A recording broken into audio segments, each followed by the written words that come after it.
Qaranlıq otaqda bir qadın oturub. Əlləri arasında köhnə bir foto. Oğlunun uşaq vaxtı çəkilmiş şəkli. Gülümsəyən, saf baxışlı, təmiz ürəkli bir uşaq. İllər keçdi. O uşaq böyüdü, amma içindəki işıq sönməyə başladı. Əvvəlcə gec gəlməyə başladı evə, sonra qapını döymədi, daha sonra ümumiyyətlə gəlmədi. Qadın hər axşam pəncərəyə baxır, hər keçən kölgəni o sanırdı. Bir gecə küçənin o başından sirən səsləri gəldi. Qonşular pıçıldaşdı, qadın qaçdı və gördü. Onun oğlu yerə sərilmişdi. Gözləri açıq idi, amma baxmırdı. Ananın səsi o anda qırıldı.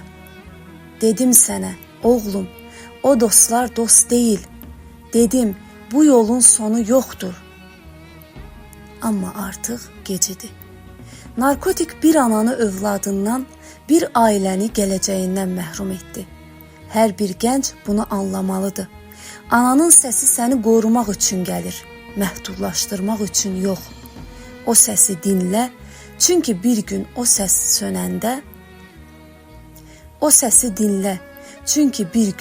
o səs sönəndə, artıq səssizlik qayıtmır.